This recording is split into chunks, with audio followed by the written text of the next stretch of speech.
Captain Jake Morrison stood on the bridge of the HSS Defiance, watching the massive space station grow larger on the main screen. Nexus Prime was the center of the galaxy, home to the Galactic Council that had kept peace among 847 different alien species for over 300 years. Jake felt proud that humans had been part of this great alliance for 57 years now. "Captain, we're getting clearance to dock at Bay 7, said Lieutenant Nicole Davis from her communications station. Her voice carried the same excitement Jake felt. This was their first diplomatic mission to the Council's capital. "Thank you, Nicole. Take us in nice and easy," Jake replied. He turned to his tactical officer, Commander Ryan Walsh. "Ryan, make sure all weapons are powered down. We want to show proper respect." The Defiance was one of humanity's newest ships, built with the advanced technology that had made humans valuable members of the Council. Human ships were faster and stronger than most alien vessels, which is why the Council often asked humans to handle peacekeeping missions across the galaxy. Dr. Alex Carter walked onto the bridge carrying a datapad. As the ship's chief scientist and Council liaison, Alex had been studying alien cultures for 20 years.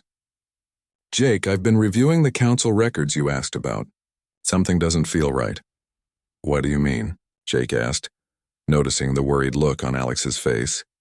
"The missions they've been sending us on lately, they always involve the same types of species. Small populations, primitive technology, located in remote systems." Alex showed Jake the data on his pad.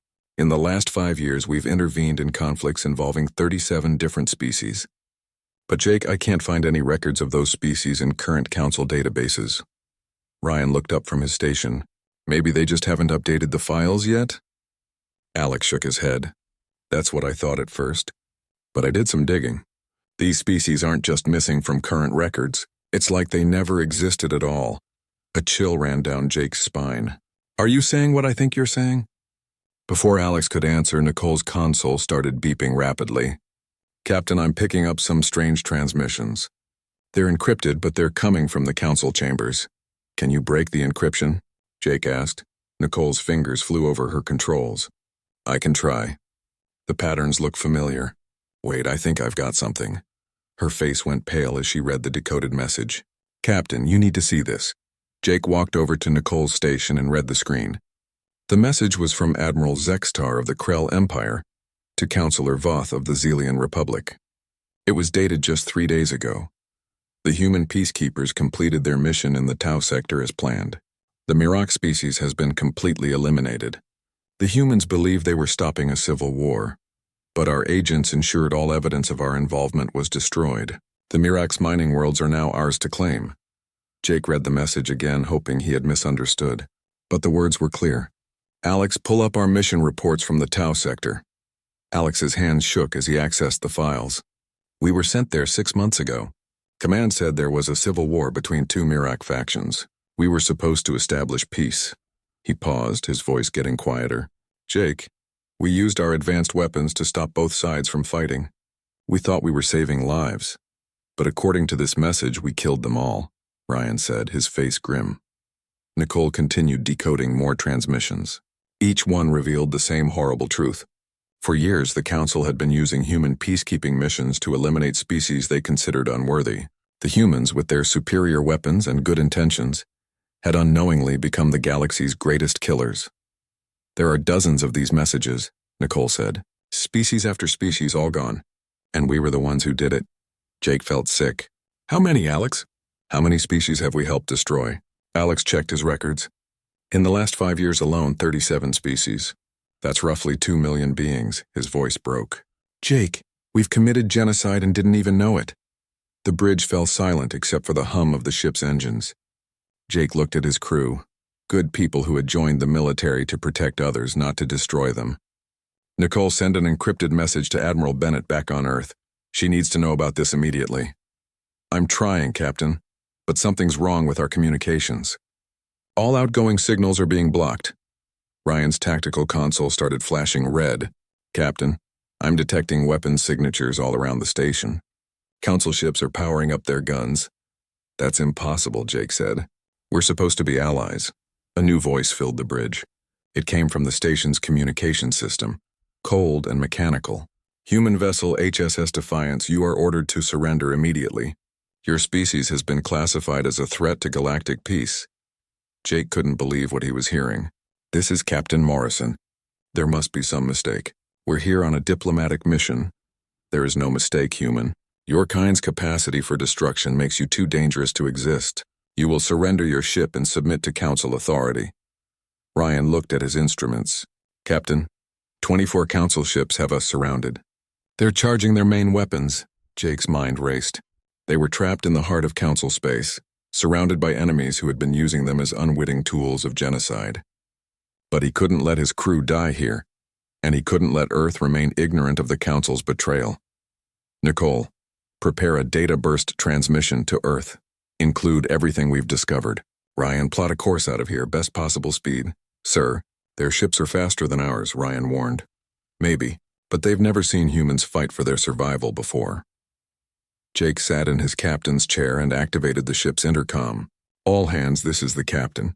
We've discovered that the Council has betrayed us and used us to commit terrible crimes. They now consider us their enemies. We're going to fight our way out of here and warn Earth. Hold on tight. The Defiance's engines roared to life. Jake watched as the Council ships opened fire, their energy beams lighting up space like deadly fireworks. His ship shook under the impact, but human engineering held strong. Ryan, return fire. Nicole, send that message now. The human ship fought with desperation and skill that surprised their attackers. While Council ships relied on overwhelming numbers, humans had learned to think quickly and adapt. The Defiance twisted and turned through the enemy formation, its weapons striking with precision. Message sent. Captain, Nicole reported as explosions lit up around them. Good. Now let's go home and prepare for war. As the HSS Defiance escaped into hyperspace, leaving behind the shocked Council fleet, Jake knew that everything had changed. Humanity was no longer part of a peaceful galactic community. They were now enemies of an alliance that controlled most of the known galaxy. But they had one advantage the Council didn't expect. They knew the truth, and they would never stop fighting for their freedom. Admiral Lisa Bennett stared at the holographic display in the Earth Defense Command Center. Red dots representing Council fleets were moving toward human space from 12 different directions. In 72 hours, the largest military force in galactic history would reach Earth's outer colonies. Admiral, President Williams is calling for an emergency meeting, said her aide, Commander Tony Rodriguez. All department heads are required to attend immediately. Lisa nodded grimly. Jake Morrison's message had reached Earth just 6 hours ago, and already the Council was mobilizing for war. She walked quickly through the corridors of the massive underground facility, passing technicians and officers who looked worried and confused. Most of them still couldn't believe that their peaceful alien allies had suddenly become enemies. The emergency meeting room was filled with Earth's top leaders. President Kate Williams sat at the head of the table, her usually calm face showing signs of stress. General Tony Rodriguez commanded Earth's ground forces. Dr. Helen Brooks ran the government's most secret research projects. Captain Sam Turner had just arrived from the outer colonies with more bad news. Ladies and gentlemen, President Williams began, we face the greatest crisis in human history. Captain Morrison's report has been confirmed by our intelligence networks. The Galactic Council has been using us to eliminate species they consider inferior, and now they plan to destroy us. Dr. Brooks opened a secure file on her tablet. The numbers are overwhelming. The Council commands approximately 12,000 warships from over 800 species. We have 400 ships total, most of them designed for peacekeeping, not full-scale war. Captain Turner leaned forward. It's worse than that. I just came from the Kepler system. 3 of our outer colonies have already been attacked. The Council ships appeared without warning and destroyed everything. No survivors, no mercy. A heavy silence filled the room. Everyone understood what Turner's words meant. This wasn't going to be a limited conflict or a negotiated settlement. The Council intended to wipe out humanity completely. President Williams stood up. Dr. Brooks, what's the status of the Phoenix Project? Dr. Brooks hesitated. Madam President, Phoenix was designed as a last resort. The weapons we've developed violate every galactic treaty on warfare. If we use them, we become the very thing we've always fought against. The Council has already made that choice for us, General Rodriguez said. They've been using us as killers for years. Now they want to finish the job by eliminating us. President Williams walked to the large window overlooking the command center. Hundreds of people worked frantically at their stations, preparing Earth's defenses for a war they couldn't win through conventional means. She turned back to face the group. I'm going to give you an order that goes against everything we believe in as humans. We have 72 hours to completely change our military strategy. We can no longer be peacekeepers. We must become something we never wanted to be. Dr. Brooks looked confused. What exactly are you ordering, Madam President? We're going to fight this war the way humans have always fought when our survival is threatened. We're going to be smarter, faster, and more ruthless than our enemies expect. Dr. Brooks, I want the Phoenix Project fully operational within 48 hours. The scientist's face went pale. The Phoenix weapons could destroy entire star systems. Are you sure about this? The Council has given us no choice. They want to commit genocide against humanity. We'll show them what humans are really capable of when we're fighting for our species' survival. Captain Turner activated his communication device. Admiral, I'm receiving a message from Captain Morrison. The HSS Defiance has reached the Centauri system, but they've discovered something else. Lisa Bennett accepted the transmission. Jake Morrison's image appeared on the main screen, his face grim but determined. Admiral, we found an abandoned research station in this system. The records here show that the Council has been planning to eliminate humanity for over 20 years. But there's something else you need to know. The screen changed to show the interior of an alien laboratory. Strange equipment lined the walls, and in the center sat a group of small furry creatures that looked terrified. These are Keth survivors, Morrison continued. Their species was supposedly destroyed in a civil war 3 years ago, but it was actually one of our peacekeeping missions. Admiral, these people are begging us not to become like the Council. They've seen what happens when a species chooses genocide as a solution. President Williams studied the alien refugees on the screen. Captain Morrison, I understand their concerns, but we're facing extinction. Sometimes survival requires difficult choices. One of the Keth survivors stepped forward and spoke in broken English. Humans, you were good people. You tried to help. Don't let anger make you like them. There is always another way. Dr. Brooks wiped tears from her eyes. Madam President, maybe we should consider their words. If we use the Phoenix weapons, we'll be destroying entire populations just like the Council did. And if we don't use them, humanity will be extinct within a month. General Rodriguez replied, I'm sorry for what happened to these people, but I won't let my species die because we're too moral to fight back. President Williams made her decision. Dr. Brooks, proceed with Phoenix, but I want safeguards in place. We'll use these weapons only against military targets when possible. Captain Morrison, bring those survivors to Earth. They can help us understand how to rebuild after this war is over. The meeting continued for hours as Earth's leaders planned their response to the Council's invasion. They developed new tactics based on human military history. Guerrilla warfare, surprise attacks, and asymmetric strategies that would make the most of humanity's smaller numbers. Captain, Sam Turner was given command of a new squadron of modified ships designed for hit-and-run attacks. Dr. Brooks began final preparations on weapons that could level planets. General Rodriguez prepared ground forces for what would likely be desperate battles on human worlds. As the meeting ended, Admiral Bennett felt the weight of command pressing down on her. In less than 3 days, she would lead humanity's fleet against an enemy that outnumbered them 30-1. They would be fighting not just for victory, but for the right to exist. Admiral, President Williams said as the others left the room, I know what I'm asking of you and your people. I know the moral cost of what we're about to do. I understand, Madam President. But those Keth survivors were right about one thing. We are good people. That's why we'll find a way to win this war without losing our souls. Outside, the first Council scout ships had already entered the outer edge of human space. The war that would decide humanity's fate had officially begun. In command centers across Earth and its colonies, human military officers prepared for battles they never thought they would have to fight. The impossible command had been given. Humanity would either adapt and survive, or they would join the 37 other species that had disappeared from galactic history. But they would not go quietly into extinction. They would show the Council what happened when you betrayed the wrong species. 6 months had passed since the war began, and Commander Beth Johnson crouched behind the ruins of what used to be New Seattle's City Hall. The Council occupation force had turned the once beautiful colony world of Kepler 442b into a military zone. Beth wiped sweat from her forehead and checked her rifle's power levels. Around her, 23 human resistance fighters waited for her signal. "Remember, we hit fast and hard, then disappear into the tunnels," Beth whispered into her communicator. "The Council thinks they know how humans fight, but they've never faced us on our own ground." 3 blocks away, a patrol of Xelian soldiers marched through the empty streets. Their blue skin and tall frames made them easy targets, but their energy shields and advanced weapons had helped them defeat human forces in dozens of battles across the galaxy.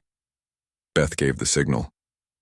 Her fighters emerged from hiding spots in buildings, sewers, and rooftops. Human weapons fired from all directions, catching the aliens completely by surprise. The Xelians' shields couldn't protect them from attacks coming from above, below, and behind all at once. Within seconds, the patrol was down. Beth's team grabbed the alien weapons and equipment, then vanished back into their hiding places before reinforcements could arrive. It was the 3rd successful ambush this week. In space above the planet, Captain Luke Evans commanded the human submarine HSS Shark.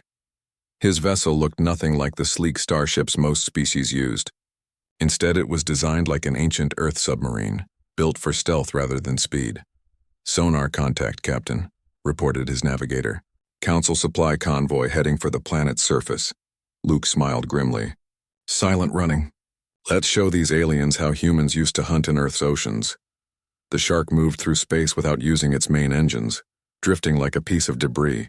The Council ships passed right by without detecting the human vessel.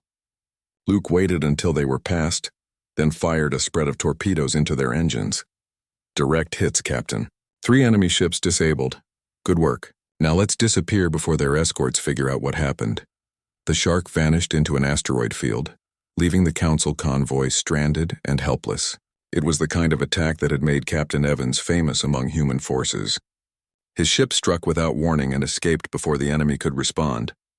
Back on Earth, Dr. Maria Santos reviewed the psychological reports from human soldiers fighting across the galaxy. The data worried her. In just 6 months of war, she had documented significant changes in human behavior patterns. "Admiral Bennett, we need to discuss what this war is doing to our people," Dr. Santos said as she entered the command center. Admiral Lisa Bennett looked up from tactical displays showing the latest battle reports. Red markers indicated human losses, while blue showed their victories. After 6 months, there were far more red markers than blue ones. "What's your assessment, Doctor?" Dr. Santos opened her tablet and showed Lisa the research data. "Our soldiers are becoming more aggressive, more willing to take extreme risks. Captain Evans and his submarine crews are developing what I can only describe as a hunter mentality. Commander Johnson's resistance fighters show signs of enjoying the violence. Are you saying they're becoming psychopaths? Not exactly. But war is changing them. They're adapting to become better killers, and that adaptation may be permanent." Dr. Santos paused. "Lisa, we're creating a generation of humans who think like predators." Before Lisa could respond, Captain Sam Turner's voice came over the communication system. "Admiral, this is Turner. We've intercepted a major Council data core during our raid on the Vega system. You need to see what we found."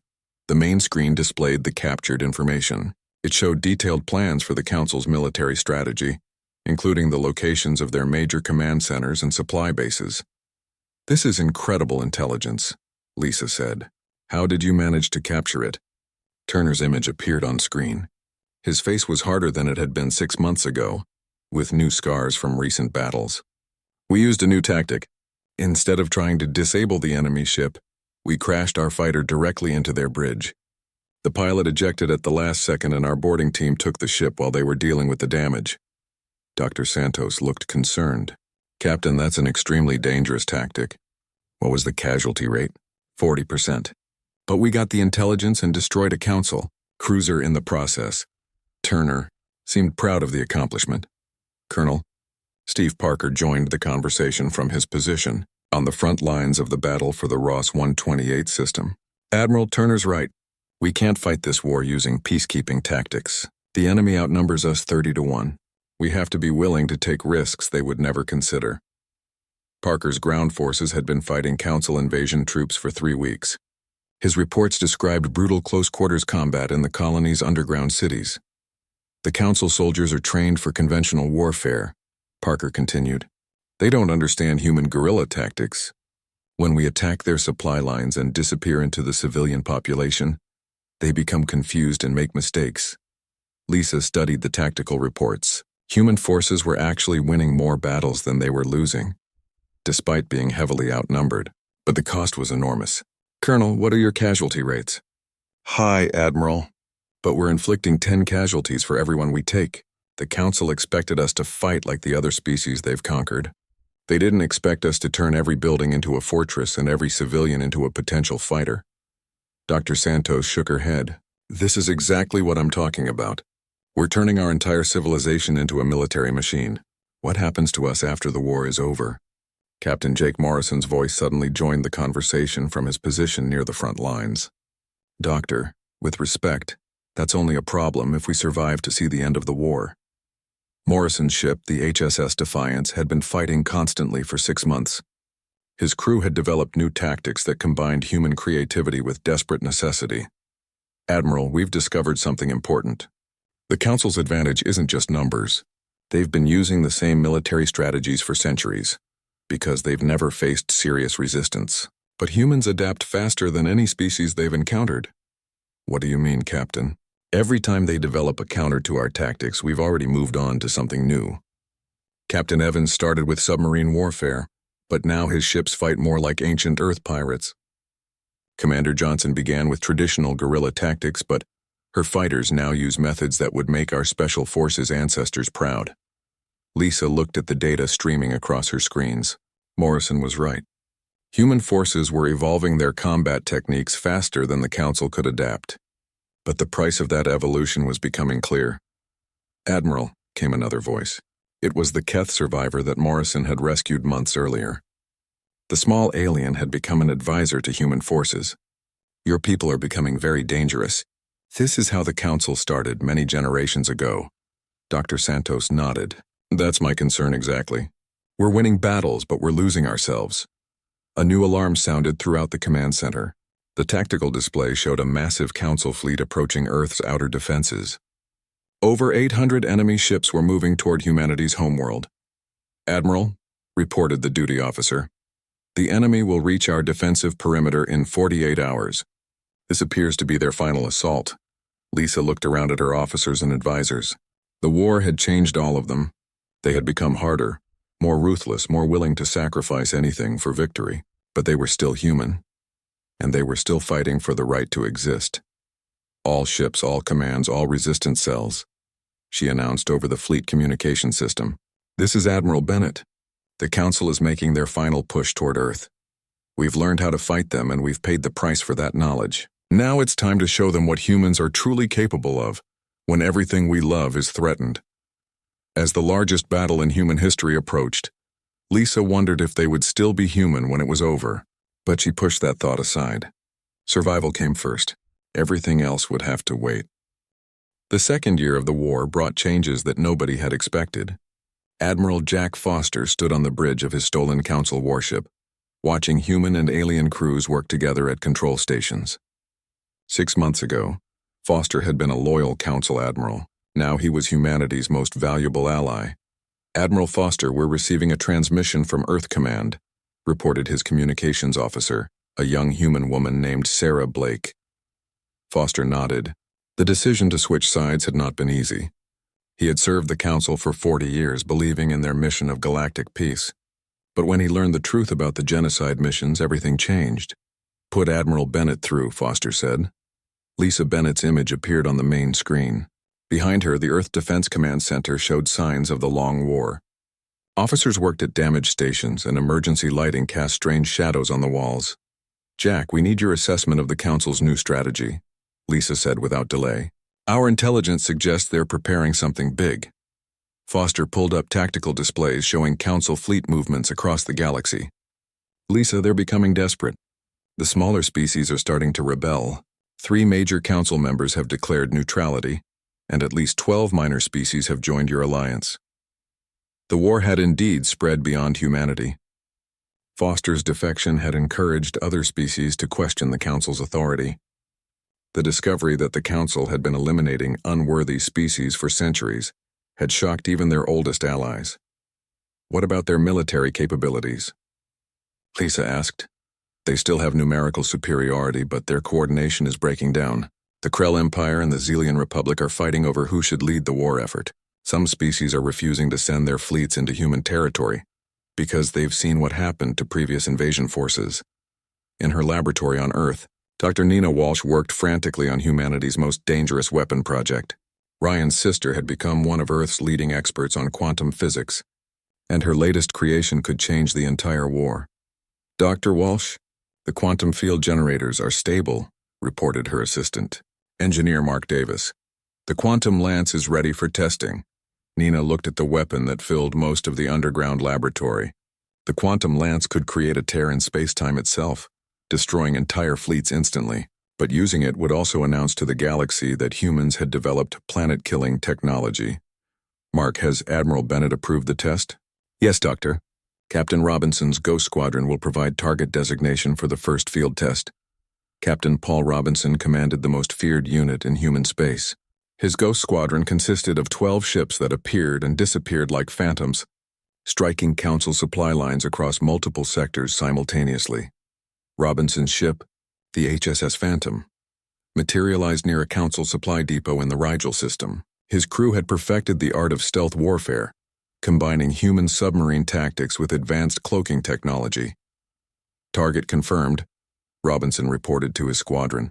12 enemy freighters, minimal escort, standard raid pattern. But this wasn't a standard raid. Robinson's ship carried the quantum targeting system that would guide Nina's weapon test. As his fighters attacked the Council ships, Robinson locked onto the largest enemy vessel with the quantum designator. Earth Command, this is Ghost Leader. Target is painted and ready. Back on Earth, Nina Walsh entered the final firing sequence. Quantum lance charged and ready. Firing in 3, 2, 1. The weapon fired its energy beam across 40 light-years of space in less than a second. When it struck the targeted Council ship, the vessel simply ceased to exist.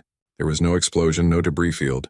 The ship and everything within a 1-kilometer radius vanished from reality. My God, whispered Engineer Davis. It actually worked. The Council forces in the Rigel system fled in panic. They had never seen anything like the quantum lance, and they had no idea how to defend against it. On the planet Kepler 442b, Commander Beth Johnson received word of the successful weapon test. Her resistance movement had grown from 23 fighters to over 3,000. The occupied colony world had become a symbol of human determination. Beth, this changes everything, said her second-in-command, Lieutenant Carl Brooks. If Earth can build more of these quantum weapons, we could wipe out the entire Council fleet. Beth wasn't sure that was a good thing.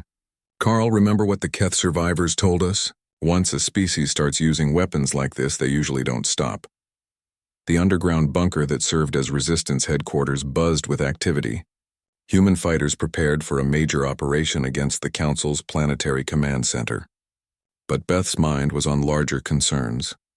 Engineer Lisa Kim worked in the orbital shipyards above Earth, overseeing construction of humanity's new Titan-class warships. Each vessel was 5 times larger than previous human ships and carried enough firepower to fight 50 Council vessels at once. Admiral Bennett, the first Titan-class ship will be ready for combat trials next week, Lisa reported during the daily briefing. The HSS Titan itself is already showing impressive performance in simulations. But even as human technology advanced, the Council was becoming more desperate and dangerous. Reports came in from across human space about new Council weapons that attacked biological systems directly. Admiral, we're receiving distress calls from the colony at Wolf 35P9, reported the communications officer. The Council has deployed some kind of biological weapon.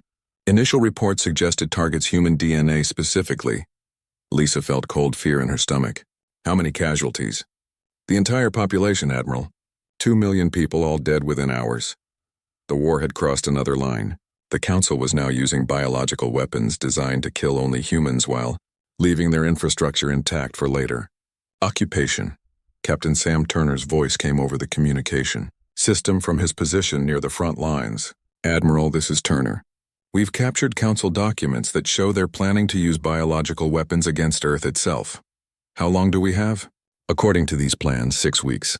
They're calling it Operation Final Solution. Dr. Maria Santos entered the command center carrying her latest psychological reports. Admiral, I need to warn you about something.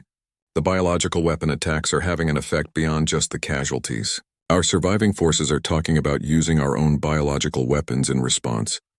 Lisa looked at the doctor. Do we even have biological weapons? That's not the point. Our people are so angry about these attacks that they're willing to develop them. Admiral, we're approaching a point where this war could destroy all intelligent life in the galaxy. The main screen displayed a tactical map showing the current state of the war. Human forces controlled less than 5% of the galaxy, but they had made that 5% into a fortress. Council fleets that entered human space rarely returned. Admiral Foster, what's your assessment of Council morale? Lisa asked. It's collapsing, Lisa. But that might make them more dangerous, not less. Desperate people do desperate things. Some council leaders are talking about using their planet-killer weapons against Earth directly. Planet killers? I thought those were banned by Galactic Treaty. They were. But treaties don't matter much when you're facing extinction. Captain Jake Morrison's image appeared on a secondary screen. His ship had been fighting continuously for over a year, and the strain showed on his face and crew. Admiral, we've made contact with a group of council species that want to surrender, but they're afraid their own government will execute them for treason if they switch sides. How many species are we talking about, Captain? At least 50, maybe more. They represent about 15% of the Council's total military force. Lisa realized they were approaching a critical moment. The war could end with humanity's victory, but only if they could prevent the Council from using their most extreme weapons. The price of victory was becoming higher every day. All commands, this is Admiral Bennett. We're entering the final phase of this war. The Council is preparing to use biological weapons against Earth, and they may also deploy planet-killer devices. We have 6 weeks to end this conflict before it destroys us all. As the deadline approached, Lisa knew that humanity's survival would depend on making the right choices in the coming battle. They had become powerful enough to destroy their enemies, but the question remained whether they could do so without destroying themselves in the process. The siege of Earth began on a quiet Tuesday morning. Ambassador Carl Mitchell watched from the observation deck of the space station Unity as 800 Council warships emerged from hyperspace. The massive enemy fleet formed a sphere around Earth's solar system, cutting off all escape routes. Ambassador, we're receiving surrender demands from the Council fleet, reported Communications Officer Jane Phillips. Carl had spent the last 6 months building an alliance between humanity and the growing number of species that had abandoned the Council. 200 different alien races now fought alongside human forces, creating the largest rebellion in galactic history. Patch me through to their flagship, Carl said. The screen showed Supreme Commander Vex Tar of the Council forces. The alien's silver skin and multiple eyes gave him an intimidating appearance, but Carl could see fear behind the aggressive posture. Human Ambassador, your species and your rebel allies will surrender immediately, or face complete destruction. We have biological weapons that will eliminate every human in your system within hours. Carl looked directly at the alien commander.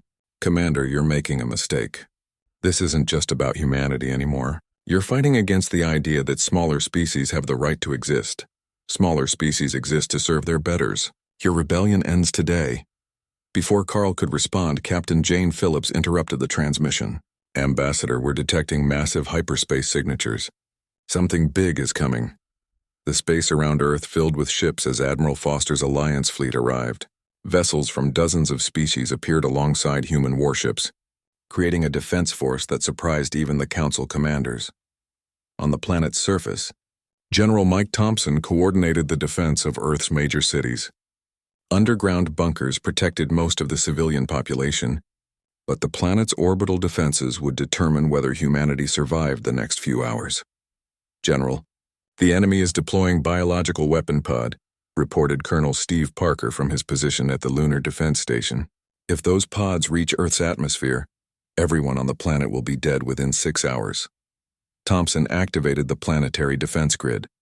All batteries target the biological weapon carriers. We cannot let those weapons reach the surface. The first phase of the battle was fought in space above Earth's moon. Human and allied ships intercepted the Council's biological weapon delivery systems, destroying them before they could release their deadly cargo. But the effort cost them nearly half their defensive fleet. Dr. Rachel Stone worked in her medical laboratory beneath Earth's surface, analyzing samples of the Council's biological weapons. Her research had led to an unexpected discovery that could change everything. General Thompson, This is Dr. Stone. I've found something important about the Council's ruling species. What is it, Doctor? They're not naturally aggressive. The biological samples show they're actually dependent on a rare chemical compound that affects their brain chemistry. Without this compound, they become peaceful and cooperative. Thompson paused his coordination of the battle. Are you saying they're addicted to something that makes them violent? Exactly. And I think I can synthesize an antidote. If we can deliver it to their ships, we might be able to end this war without destroying them. Captain Jane Phillips commanded the prototype ship HSS Phoenix, the most advanced vessel in the human fleet. Her mission was to penetrate the Council's defensive formation and deliver Dr. Stone's antidote to the enemy flagship. Phoenix to Earth Command. Beginning our attack run, Phillips reported as her ship accelerated toward the Council fleet. The Phoenix was unlike any ship ever built. It combined human engineering with technology from 50 different allied species, creating a vessel that could adapt to any situation. Admiral Jake Morrison led the main fleet in a coordinated assault on the Council's left flank. His ship, the battle-tested HSS Defiance, had become a symbol of human resistance throughout the galaxy. All ships, this is Morrison. Remember, we're not just fighting for humanity today. We're fighting for every species that wants the freedom to exist. The space battle raged for hours. Council ships had superior numbers, but the Alliance forces fought with the desperation of those defending their homes. Human tactics, developed through 2 years of warfare, proved effective even against overwhelming odds. Admiral Foster's ship moved through the battle, broadcasting messages to Council forces in their own languages. Many enemy ships began to disengage from the fight as their crews realized they were fighting to preserve a system that had oppressed them for centuries. Council ships, this is Admiral Foster. You don't have to die for leaders who consider you expendable. Join us and help build a galaxy where all species are equal. On the Council flagship, Supreme Commander Vextar struggled to maintain control as more of his fleet abandoned the battle. His species had ruled the galaxy for 3,000 years, but their empire was crumbling around them. All ships continue the attack. Destroy the humans and their rebels completely. But many Council crews were no longer listening. Species after species declared their independence from Council authority and joined the growing alliance. Captain Phillips guided the Phoenix through the chaos of the space battle, using her ship's advanced stealth systems to approach the enemy flagship undetected. Her cargo bay held Dr. Stone's antidote, which could restore the Council leaders to their natural peaceful state. Phoenix to Alliance fleet, I'm beginning my approach to the flagship. Prepare for whatever happens next. The small ship slipped past the Council's defenses and docked with their command vessel. Phillips led a boarding party into the alien ship, fighting their way to the bridge where the Council leaders waited. Supreme Commander, we're not here to kill you, Phillips announced as her team secured the bridge. We're here to free you. Dr. Stone's antidote was administered to the Council leadership through the ship's life support system. Within minutes, the aggressive chemicals that had driven their species to conquest began to leave their bodies. Vextar looked around the bridge with confusion, as if seeing clearly for the first time in years. What have we done? The genocide, the wars, the oppression. Why did we do these things? Because your species was poisoned by leaders who wanted power, Phillips explained. But that's over now. You can choose a different path. Admiral Morrison received Phillips's transmission and broadcast it to the entire fleet. All ships cease fire. The Council leadership has been restored to their natural state. The war is over. The space around Earth fell silent as thousands of ships stopped fighting. For the first time in 2 years, human and Council vessels faced each other without weapons firing. Ambassador Mitchell took control of the situation. All species, human and alien alike, we have an opportunity to build something better than what came before. A galactic government that represents everyone equally. The next few months were filled with difficult negotiations. The old Council structure was completely dismantled and replaced with a new system that gave every species an equal voice in galactic affairs. Jake Morrison was promoted to Admiral and given command of the new multi-species peacekeeping fleet. His mission was to prevent any single group from gaining the kind of power that had led to the recent war. Dr. Alex Carter established the first interspecies university, where young beings from hundreds of worlds could learn to work together. The institution became a symbol of the new galaxy that was emerging from the ashes of the old. On Earth, Dr. Maria Santos published her final report on the war's psychological effects. Humans proved they could become as ruthless as any species when threatened with extinction, she wrote. But more importantly, they proved they could choose compassion over revenge when victory was within their grasp. The Keth survivors, who had first warned humans about the dangers of becoming like their oppressors, were given a new homeworld and full membership in the galactic community. Their species, thought extinct, began to rebuild. Commander Beth Johnson returned to Kepler 442b, which became the first world to implement the new Galactic Charter of Rights. Her resistance fighters became peacekeepers, helping former enemies rebuild what the war had destroyed. The biological weapons that had threatened to destroy all human life were completely eliminated under the supervision of international monitors. The quantum weapons that could tear holes in space-time were placed under the control of a joint commission representing all species. 5 years after the war ended, Ambassador Mitchell stood before the new Galactic Assembly. Representatives from over 1,000 species filled the Great Hall, working together to solve problems that had once led to conflict. The war taught us that survival is not about being the strongest or the most aggressive, he told the Assembly. It's about being wise enough to know when to fight and compassionate enough to know when to forgive. Admiral Morrison's flagship patrolled the galaxy, but its mission was exploration and first contact rather than conquest.